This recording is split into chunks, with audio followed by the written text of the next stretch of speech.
কোরআন কারীমের মধ্যে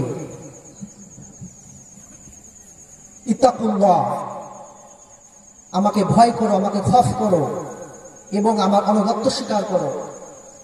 হাক্কা তুকাতি, সত্য অন্তর থেকে দৃঢ় চিত্তে বলেন সুবহানাল্লাহ। এবং ওয়াকুনু মা সাদিকিন, আমার সত্যবাদী, আমার আল্লাহর, আমার ওলি, আমার আউলিয়া, আমার পরহেজগার, আমার মুত্তাকিন, আমার সলেহে সাহাবায়ে কেরাম থেকে এ পর্যন্ত কিয়ামত পর্যন্ত ইমাম মেহেদী, তারপর কিয়ামত পর্যন্ত যত আল্লাহর ওলিগণ আসবেন, আল্লাহ ওয়ালা আসবেন, পীর আসবেন, মাশায়েখ আসবেন, মুর্শিদ আসবেন, শায়েখ আসবেন, মুহাদ্দিস আসবেন, মুহাক্কিক আসবেন, সকলকে উদ্দেশ্য করে বলছেন তোমরা তার সঙ্গে মহব্বত স্থাপন করো এবং তার পথ তার মত অনুযায়ী জীবনযাপন করে আমি রব্বুল আলামিনকে তোমরা রাজি করো। বলুন সুবহানাল্লাহ।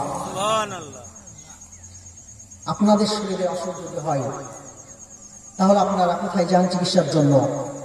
হয় বহরমপুর, না হয় লালবাগ কোনো ফিজিশিয়ানের কাছে।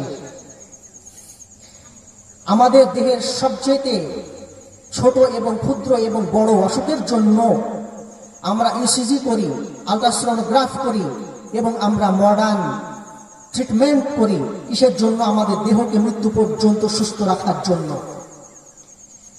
এই দেহের সবচেয়ে মূল্যবান অংশ কাল্ব, আর একটি ভাষায় রূহ, আর একটি ভাষায় অন্তর, আর একটি ভাষায় হার্ট।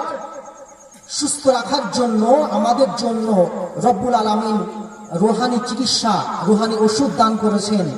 সেই রুহানি চিকিৎসা এবং সেই রুহানি ওষুধ আমাদের নাফসে এবং আমাদের কাল্বে যখন প্রবেশ করে, আমাদের নাফস এবং আমাদের অন্তর, আমাদের কাল্ব শক্তিশালী হয়, মজবুত হয় এবং আল্লাহ রব্বুল আলামিনের নৈকট্য হাসিল হয়।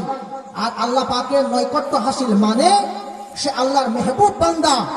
এই পর্যন্ত যতজন আল্লাহর মেহবুব বান্দায় পরিণত হয়েছে, হযরতে বড় পীর আব্দুল কাদের জিলানী রাহমাতুল্লাহ আলাইহি থেকে শুরু করে, হযরতে সাদি সাকতি রাহমাতুল্লাহ আলাইহি থেকে শুরু করে, জুনায়েদ বাগদাদি রাহমাতুল্লাহ আলাইহি থেকে শুরু করে সাহাবায়ে কেরামগণ পর্যন্ত, বড় পীরের পরে কিয়ামত পর্যন্ত যত আল্লাহর ওলিগণ আসবেন, সকলে আল্লাহর সান্নিধ্য এবং আল্লাহর মহব্বত নৈকট্য লাভ করে জান্নাত হাসিল করেছেন এবং তার মুরিদ, তার পথ অনুসরণকারীদেরকে, মুসলিম উম্মাকে পথ দেখিয়েছেন যে মুসলিম উম্মাহ, তোমাদের জন্য আমি 4 প্রকারের কালবের চিকিৎসা, কালবের ওষুধ রেখে গেলাম।